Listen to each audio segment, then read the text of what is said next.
Ser podcast.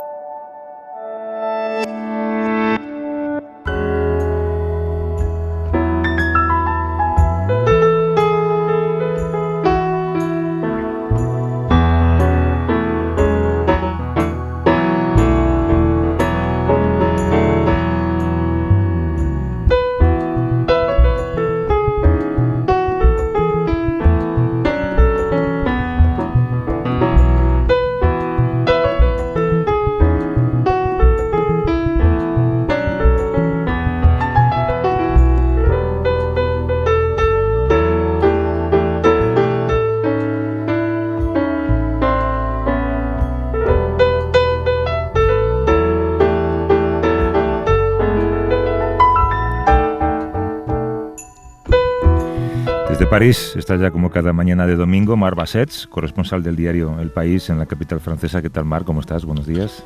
Hola, buenos días, Javier. Bonjour. Con una hora menos de sueño también, ¿no? Sí. La semana yo creo que para ti ha sido de las más complicadas seguramente de la temporada. Por temporada entendemos septiembre, verano a verano, digamos, ¿no? No sé la semana que viene cómo se presenta. Bueno, vamos a ver, estamos en medio de una crisis, ¿no? Ya lo hemos comentado otras veces, pero cada semana va dando giros, nuevos giros, ¿no? Crisis, yo diría, política y crisis social, ¿no? Crisis política porque hay un atasco político aquí con un gobierno sin mayoría. El lunes el gobierno superó 2 mociones de censura, pero una de ellas por muy poco, y manifestaciones masivas que hasta ahora han sido muy pacíficas. Empezaron en enero, pero empieza a entrar la violencia, ¿no? En la ecuación. El jueves hubo una manifestación, varias manifestaciones por toda Francia, pero bueno, yo estuve en la de París, muchísima gente realmente, y acabó con incidentes, ¿no? Y además con estos incendios de basuras, porque como además hay huelga de basuras también relacionada con la protesta, porque toda esta protesta contra la reforma de las pensiones que quiere hacer Macron, pues la huelga de basuras ha dejado París con un montón de basuras que son un combustible idóneo, ¿no? Es muy fácil tirar una cerilla y por eso hay estas imágenes que se reprodujeron el jueves por la noche y otros días de un montón de hogueras, de pequeñas hogueras por las calles de París. Es interesante cómo Macron, bueno, yo supongo que tiene que ver con su personalidad, tú lo conoces mejor que nadie, ¿no? No parece no ya entender, sino escuchar a la gente que está en la calle. Él supongo que considera que esta reforma es su legado y es lo que va a dejar, ¿no? Bueno, considera que es su legado y después considera que es necesaria y considera que aunque sea desagradable, dolorosa y no guste, alguien tiene que hacerla y él había prometido hacerla en la campaña electoral en la que salió reelegido hace un año y la quería hacer, ¿no? Aquí hay un debate, yo creo, casi desde el punto de vista de la filosofía política, de la práctica política muy interesante, ¿no? Y es que los gobernantes tienen que gobernar aunque sea impopular lo que hacen, ¿no?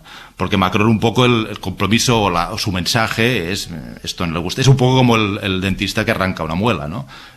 Hay que hacerlo, voy a hacerlo y lo hago, aunque no guste, ¿no? Y luego hay todo el debate sobre el procedimiento legislativo que se ha adoptado, ¿no? Como Macron no tiene mayoría, pues ha tenido que optar por el decreto y esto ha suscitado todavía más críticas, todavía más indignación, porque se le acusa de soslayar el voto parlamentario, aunque finalmente hubo estas mociones de censura y la superó.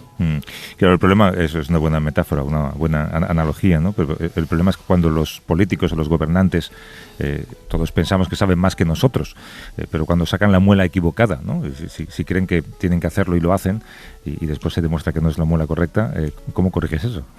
Sí, pues filosofía política, como dices tú, sí. Sí, el problema en democracia se corrige cuando gana otro gobierno y lo cambia, ¿no? Porque para eso están las elecciones y las alternancias, ¿no? Lo que pasa es que en Francia la alternancia es complicada porque claro, la principal oposición es Marine Le Pen, la extrema derecha, que promete, evidentemente está totalmente en contra de la reforma y promete abolirla en el momento en que llegue a gobernar, si es que llega a gobernar. Bueno, vamos a empezar, que tenemos a 2 invitados esperando en Barcelona. Venga.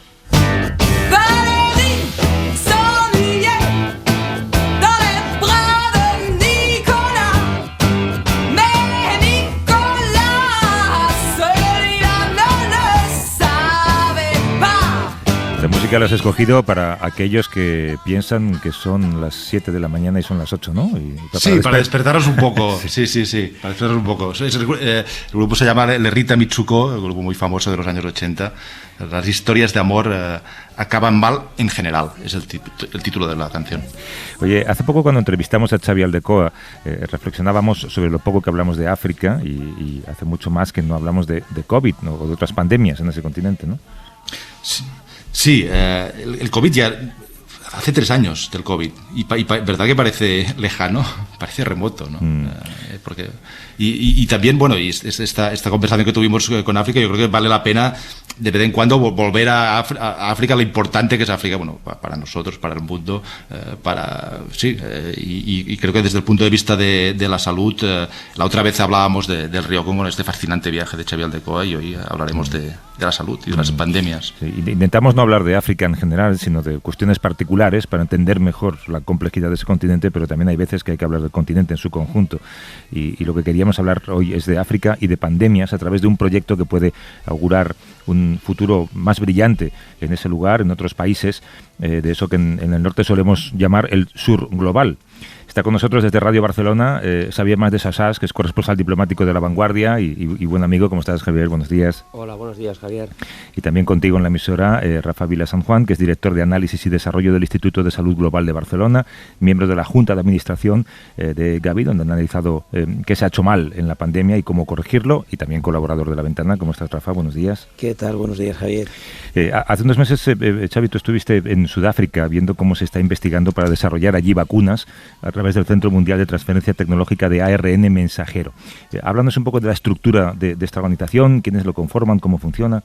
Bueno, esto es una organización auspiciada por la OMS, que está en Ciudad del Cabo, porque en Ciudad del Cabo hay un ecosistema de investigación y de infraestructura tecnológica que permitirá y está permitiendo ya el desarrollo de una vacuna autóctona. Es la primera vacuna que se va a hacer en el sur, para el sur, utilizando esta tecnología del ARN mensajero, que permitirá pues combatir el COVID, y lo que ellos aspiran es que también permita combatir otras enfermedades que ellos llaman las enfermedades de los pobres, pues como el SIDA, como la tuberculosis, etcétera, ¿no? El ébola, Marburg, estas enfermedades que asolan África y que causan tanto retraso. Marc.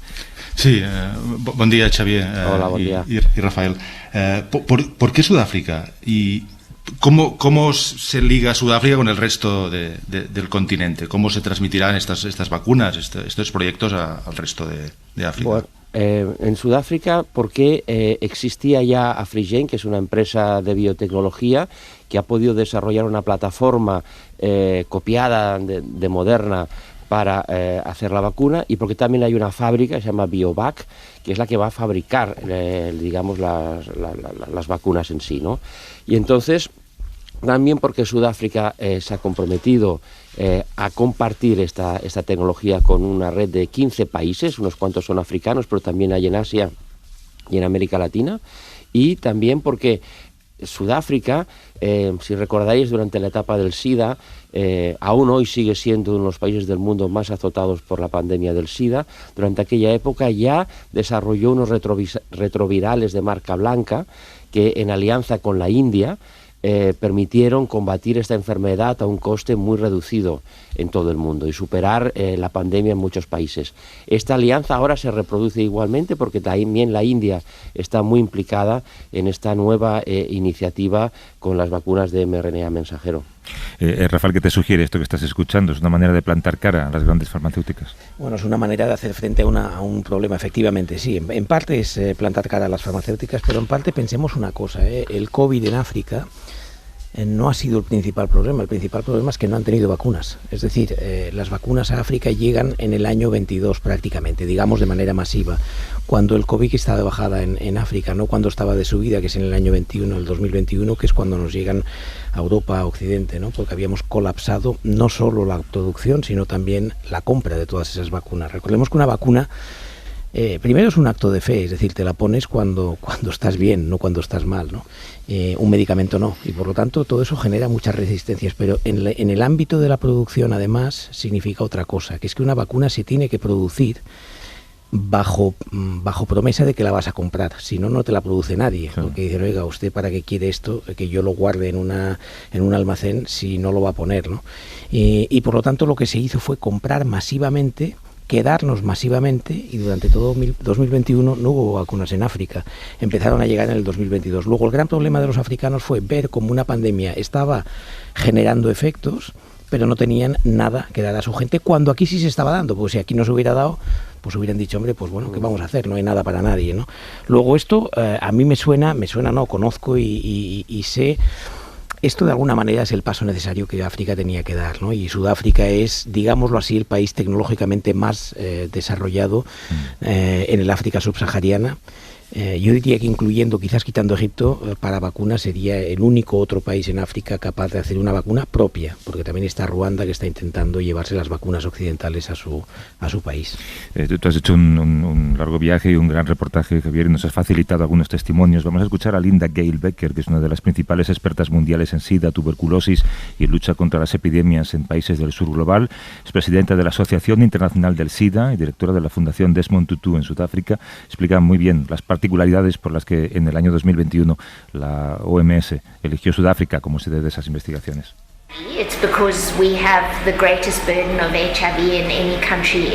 No hay país con más presión de VIH que Sudáfrica.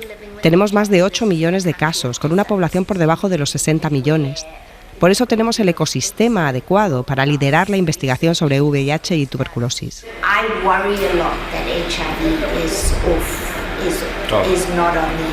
Me preocupa mucho que el VIH no esté en la agenda global tanto como debería estar.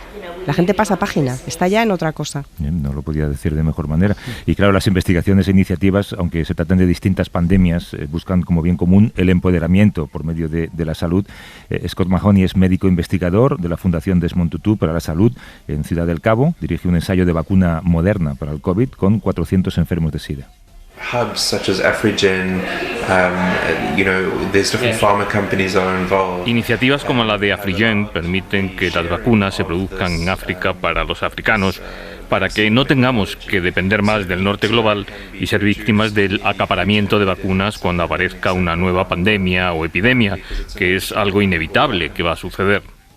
Si hablamos de logros y de fracasos con COVID, Gail Becker tiene muy clara la prioridad y los olvidos internacionales también.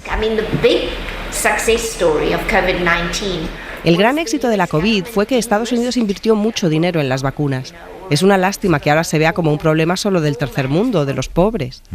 Déjame que os pregunte a los dos, Javier y Rafael, ¿cuáles son las trabas que ha habido en el camino para que la distribución de las vacunas sea realmente global? ¿Dónde se han puesto los muros en África? Bueno, ha habido una traba que es la distribución.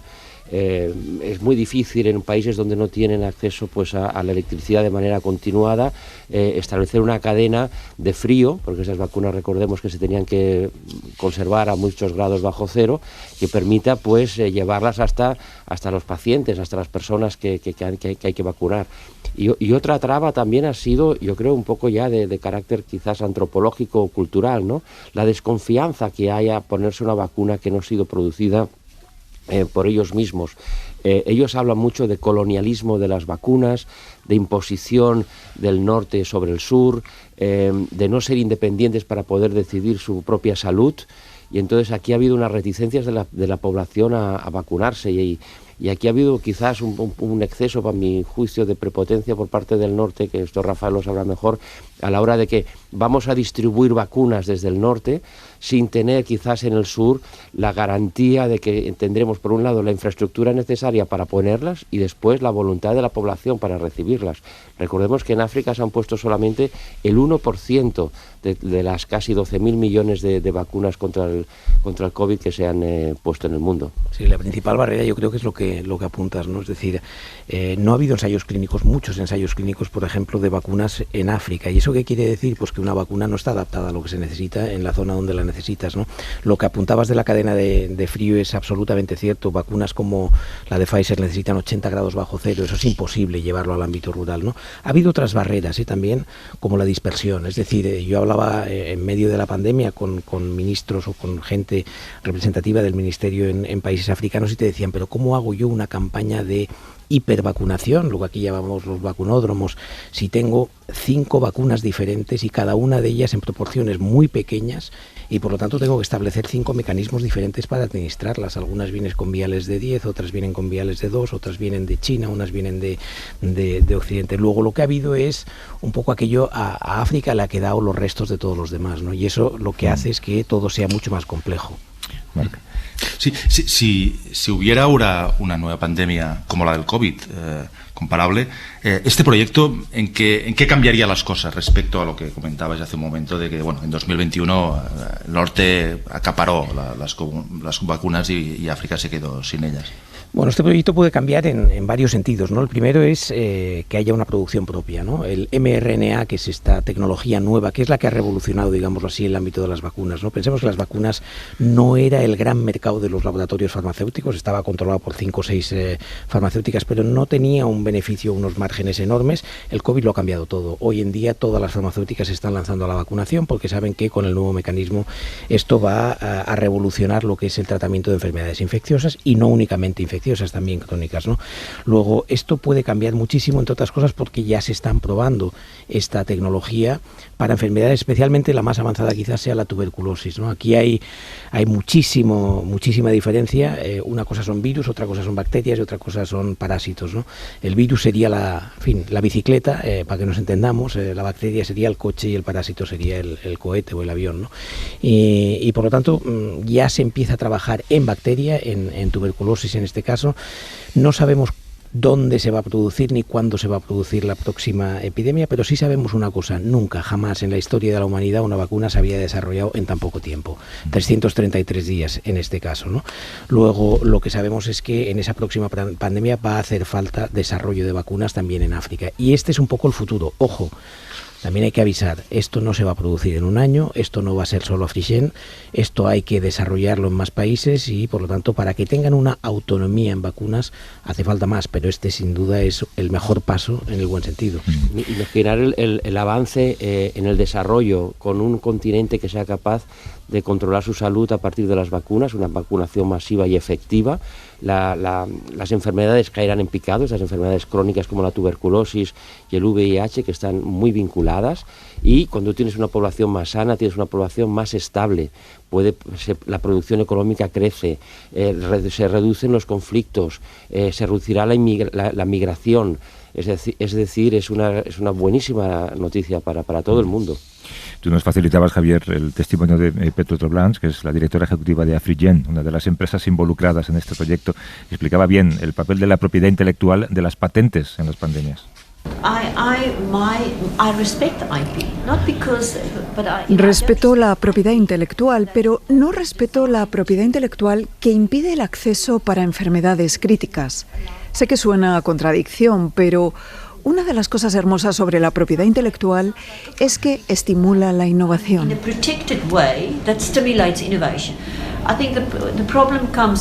El problema llega cuando los dueños de la propiedad intelectual no están dispuestos a licenciar aunque sea por el bien público. No hablo de que tengan que regalar nada, sino de un sistema equilibrado en el que la propiedad intelectual sea accesible mediante un sistema de cesión voluntaria con retornos económicos para las farmacéuticas. Eso sí, retornos justos. Claro, aquí entramos también en un terreno filosófico o político, ¿no? Igual que un gobierno puede hacer una expropiación forzosa de un terreno para construir una autopista que beneficie a todos, ¿por qué no se puede expropiar una patente, ¿no? Claro, es ético que una farmacéutica busque el máximo beneficio económico con una pandemia que puede afectar a toda la población mundial. Es lo que Petro Troblans estaba planteando, ¿no? A ella no le parece ético y debería de haber unos límites a este beneficio. La fórmula, además, está muy bien propuesta, ¿no? Por lo que proponía Petros. El sentido es el siguiente, es decir, el gran secreto de los laboratorios farmacéuticos no son las moléculas, el gran secreto es la regulación. Entonces, atenerse a esa regulación para impedir que se pueda desarrollar no parece justo, entre otras cosas porque yo no puedo mañana crear una farmacéutica, necesito un permiso de un gobierno y ese permiso va de la mano de esa regulación, ¿no? Entonces, el gran problema que tenemos hoy en día es que esa regulación es tan compleja que una vacuna, como por ejemplo la de Pfizer, tiene más de 90 patentes, más de 90, es decir, cada uno de sus componentes está sujeto a una patente. Luego es dificilísimo que se pueda copiar. Y están registrados en cada país, que también tiene su propia política de patentes, con lo cual yo tengo una vacuna en Sudáfrica, pues está patentada y está reconocida, pero igual no la puedo poner en Senegal o en Gambia, ¿no? Y eso también es lo que hay que solucionar. Vale. Sí, porque hay farmacéuticas que no comparten la fórmula y otras que sí están más abiertas a compartirla. Creo, por ejemplo, que Pfizer y Moderna tienen políticas distintas respecto a esto. Bueno, yo creo que ninguna está dispuesta a compartir nada. Lo que ha sucedido aquí en Sudáfrica es que Moderna ha hecho la vista gorda solo para el COVID, pero no ha cedido ninguna patente, no ha cedido todavía ninguna tecnología.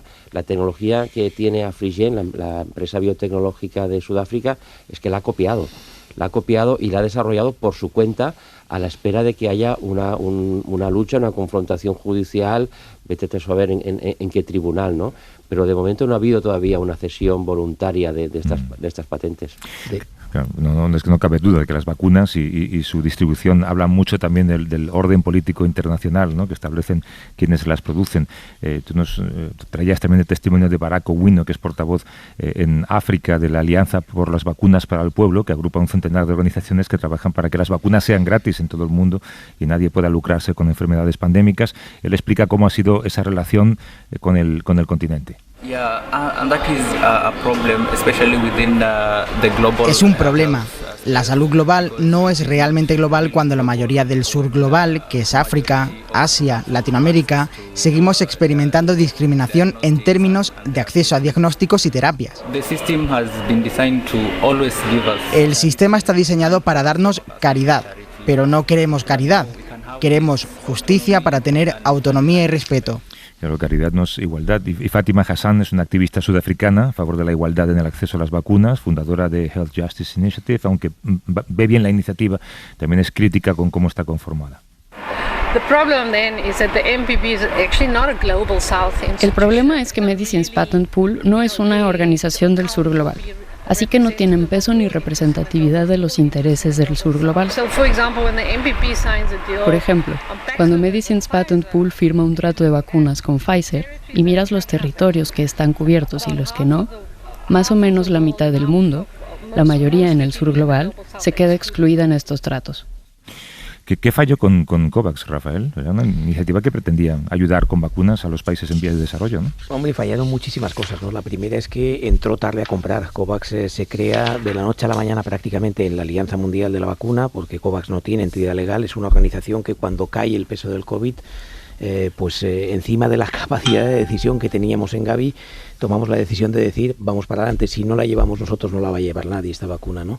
Entonces empezamos a comprar cuando ya Estados Unidos había comprado, cuando Canadá había comprado, cuando Europa había comprado, por lo tanto quedamos de alguna manera en la cola de la primera producción y lo primero que significó eso fue pues que tuvimos que llevar las vacunas más tarde, es decir, nuestras primeras vacunas empiezan a funcionar en África hacia mayo, junio de 2021, ¿no? Antes ya habían llegado algunas donaciones, eso que se llama caridad, algunas donaciones de China, de Rusia, pero con vacunas en algunos casos escasamente probadas y en otras con menor eficacia de lo que en teoría tenían las vacunas que se habían comprado en COVAX, ¿no? Aún y así, yo tengo que decir una cosa, es decir, si no hubiera existido COVAX, la situación en la que nos hubiéramos encontrado hubiera sido muy diferente. Entre otras cosas, recordar que la variante Omicron, que se descubrió por primera vez en Sudáfrica, precisamente, con un caso y un modelo ejemplar del gobierno de Sudáfrica para sacar toda la información, es decir, lo que no hicieron en China con Wuhan, lo hicieron los sudafricanos con Omicron, y les costó el que les cerraran las fronteras, pero esas posibles variantes hubieran circulado mucho más libremente si no hubiera sido por la introducción de todas estas vacunas. Pero claro, llegas tarde, por un lado, o llegas, digamos, ya de como plato de segunda segunda mesa, pero a partir de ahí lo que muchas veces falla es, pues en la cadena de vacunación siempre decimos lo mismo. Al principio te faltan dosis, en el medio te faltan recursos humanos y al final te faltan brazos, ¿no? En África lo que pasó es que se juntó la primera, la segunda y la tercera parte de esa cadena, es decir, faltaban dosis, pero al mismo tiempo en ese momento faltaban recursos humanos y cuando llegan lo que faltaban ya eran brazos, ¿no?, para ponerlas. Vamos a acabar con un halo de optimismo, el que nos mandaba el doctor Scott Mahoney. Aspiramos a ser la generación que acabe con el VIH. Creo que podremos hacerlo. Hemos hecho mucho trabajo en prevención de la exposición. Javier Mas de Sassas es corresponsal diplomático de La Vanguardia. De estos viajes se vuelve cambiado, ¿verdad, Javier? Hombre, totalmente. Cuando ves al doctor Mahoney, que es un gran antropólogo que ganaba mucho dinero en la sanidad privada en Ciudad del Cabo, trabajar donde le hice yo esta entrevista, que es en el centro Tutu, uno de estos townships, que son estas poblaciones de barracas con el techo de uralita, convencido de que tarde o temprano tendrán una vacuna contra el VIH, es muy esperanzador, ¿no? Y ellos te hablan siempre de Ubuntu, que es una filosofía africana que consiste en caminar juntos con la idea de que el bien común nos beneficia a todos, ¿no? Ellos, si yo soy persona es gracias a los demás, pues si todo el mundo se beneficia, tú también te beneficias. Y a Rafa Vila San Juan, que es director de Análisis y Desarrollo del Instituto de Salud Global de Barcelona, miembro de la Junta de Administración de Gavi, donde han analizado qué se ha hecho mal en la pandemia y cómo corregirlo. Rafa y Xavi, muchas gracias por la conversación. Un abrazo. Un abrazo. Un abrazo. Gracias.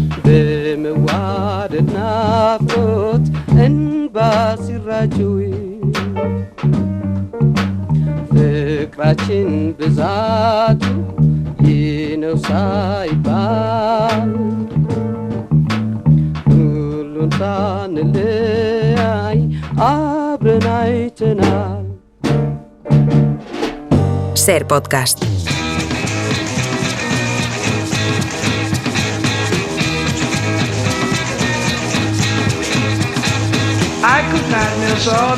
Marc, yo creo que si decimos que vamos a hablar de las elecciones provinciales en Países Bajos, igual mucha gente dice, no me lo creo. Suena raro, pero hay una razón, ¿verdad? En torno al 58% de los electores que tenían derecho al voto en Países Bajos han participado en esos comicios provinciales. Lo que ocurre es que el partido, un partido reciente, que en su traducción al español sería el Movimiento Campesino Ciudadano, que representa básicamente los intereses del sector agrícola, ha logrado no ya multiplicar proporcionalmente, sino exponencialmente los escaños. Tiene 15 de los 75 del Senado, y hasta las elecciones anteriores la única representante de ese partido era su fundadora, tenían solamente un escaño. Es como el poder del campo al poder de la urbe, ¿no? Sí, exactamente. Y es esas pequeñas noticias, como te decías tú, que aparentemente anecdóticas o vistos desde nuestra perspectiva podrían incluso parecer insignificantes, pero son muy reveladoras, yo creo, del momento político que vivimos en Europa y en el mundo, ¿no? Primero, estos pequeños partidos o nuevos partidos que emergen de repente y suben, ¿no? Y tienen papeles decisivos, y hace un par de años nadie los conocía, no tenían un papel relevante, ¿no? Después, esto que dices, la dialéctica entre campo y ciudad, ¿no? Entre las zonas urbanas, cosmopolitas y el campo, que muchas veces se siente ignorado, despreciado. Esto pasa en Francia.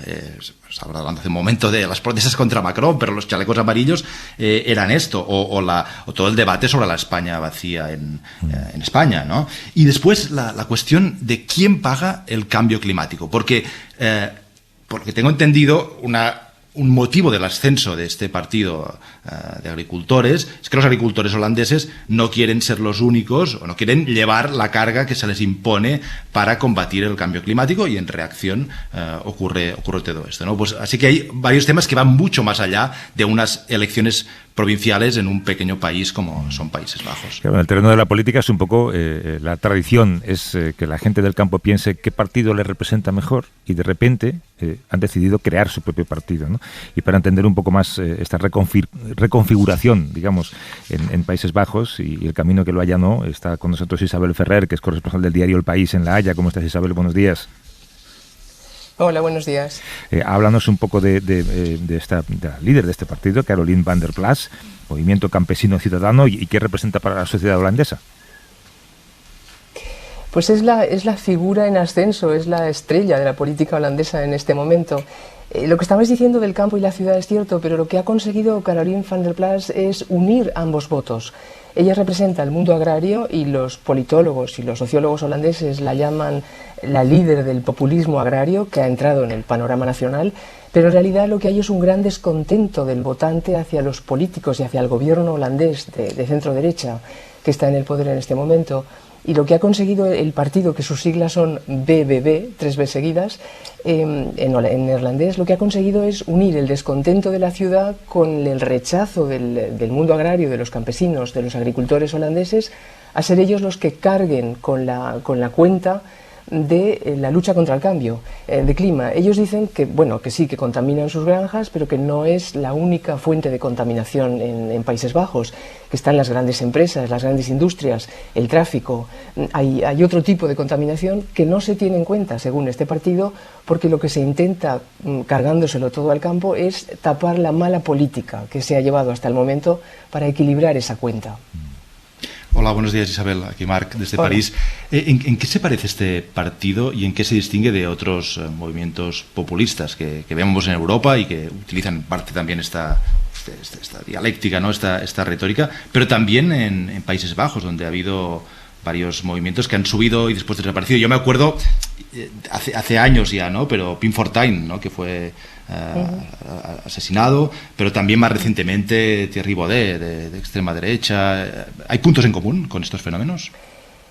Bueno, esto se va a ver ahora, porque en realidad ella pasa de un escaño en el Congreso, que es el suyo, a haber vencido en estas elecciones provinciales que tienen un dato quizá diferente al de otros países o de otras democracias. El Senado no se elige directamente en Países Bajos, sino que sale de los consejos provinciales. Por eso la clave nacional en la que se ha votado en estas elecciones es tan importante. Estos consejos provinciales, cuando se reúnan en mayo, elegirán a los senadores. Para eso tiene que haber un pacto entre los partidos. Y ella, que es la que va a conseguir hasta entre 15 y 17 en estos momentos, según las últimas estimaciones, escaños en el Senado, ella es la que tiene el derecho a empezar esas negociaciones. ¿Qué la diferencia de Thierry Baudet, de Pim Fortuyn o incluso de Geert Wilders, que es quizá el político de extrema derecha más famoso en Países Bajos? Pues que ella se sitúa entre el centro derecha y la extrema derecha, pero a diferencia de estos dos, de Baudet y de Wilders, es una populista que no ha cruzado ninguna línea roja, que no se pone en ninguna situación totalmente insostenible para el resto de los partidos para poder pactar con ella. ¿Hasta dónde va a llegar en temas como inmigración, que es el otro gran tema en estos momentos, el clima y la inmigración? Eso se va a ver ahora, cuando el partido que tiene poder o que va a tener poder se institucionalice, es decir, entre en las instituciones con mano para hacer algo. Hasta este momento ella, bueno, en algún momento ha votado con la extrema derecha, en otros no, es más liberal de izquierda en cuestiones financieras o económicas, no se sabe muy bien, pero lo que sí está claro es que no está en la extrema derecha de Baudet, por ejemplo, que se ha radicalizado hasta extremos inconcebibles y nadie quiere hacer nada con él. El cordón sanitario alrededor de Baudet o de Wilders es enorme. Ella no, ella navega de momento bastante bien, sí, de derecha, pero no de extremísima derecha. Sí, pero entonces es más fácil una alianza con un gobierno de derecha, ¿no? Sí, porque además ella ha pedido ya las primeras conversaciones en los consejos provinciales con los liberales de derecha, que es el partido del primer ministro, Mark Rutte, el partido más grande en Países Bajos, y con la democracia cristiana, que son los grandes perdedores, porque hasta ahora los democristianos eran los que llevaban la voz del campo, los que recibían el voto agrario. Sin embargo, ahora ese voto se ha ido a ella, a Caroline van der Plas. De modo que la manera que tiene de empezar una posible negociación ya no es extrema derecha, ya es centro-derecha. Vamos a ver. ¿Cuáles son los problemas de los Países Bajos rurales? Porque tenemos esta imagen quizá un poco tópica, que bueno, es un país muy pequeño, muy densamente poblado, y se hace difícil imaginar, bueno, que ocurran fenómenos como el de eso, el que comentábamos de la España vacía o la Francia abandonada tan lejana de las grandes ciudades. ¿Cuáles son concretamente los problemas y los agravios que tiene la ruralidad en este país? El de la densidad, desde luego, no. Esto está llenísimo. Es un país muy pequeño con casi 18 millones de habitantes. El problema que tiene el campo es que es un gran negocio en Países Bajos. Es el segundo país exportador del mundo después de Estados Unidos de productos agrícolas y tiene grandes granjas de ganado vacuno, de ganado porcino, que son explotaciones tremendas. Entonces eso contamina mucho, eso produce unas emisiones de nitrógeno, se depositan los nitratos en el agua, la naturaleza se estropea, eso está claro. Pero también hay grandes empresas como por ejemplo Tata Steel. El tráfico en un país densamente poblado, hay atascos constantemente y hay muchísimos coches. Entonces lo que dice este partido es la empresa del automóvil ha necesitado tiempo para hacerse más limpia, pero no se ha reducido el número de automóviles, el número de coches. ¿Por qué el campo tiene que llevar sobre sus espaldas toda la carga de la reducción de la contaminación? Ellos lo que piden es más tiempo y que les dejen a los granjeros, que les dejen innovar para que sus establos sean más sostenibles. El problema es que esa sostenibilidad, que también la defiende el gobierno, no hay tiempo. El campo está realmente muy contaminado, las aguas superficiales están muy contaminadas y hay que ponerle coto, pero hay que ponerle coto enseguida. El estallido fue que los planes del gobierno, un poco por los acuerdos de la Unión Europea, los acuerdos de Naciones Unidas y por los propios acuerdos del gobierno holandés, es que se tiene que reducir el nitrógeno que se emite desde el campo en un 50% para el año 2030.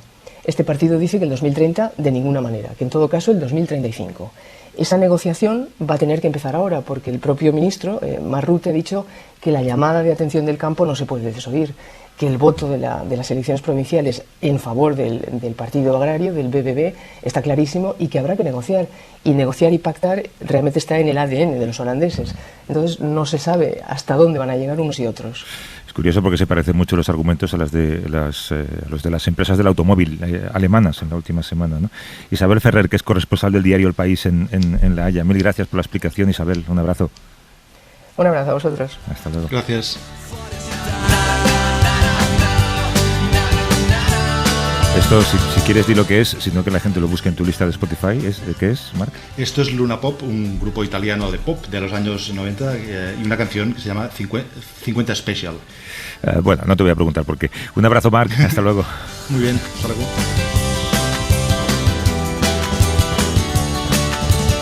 Para no perderte ningún episodio, síguenos en la aplicación o la web de la SER, Podium Podcast o tu plataforma de audio favorita. Cadena SER. La radio.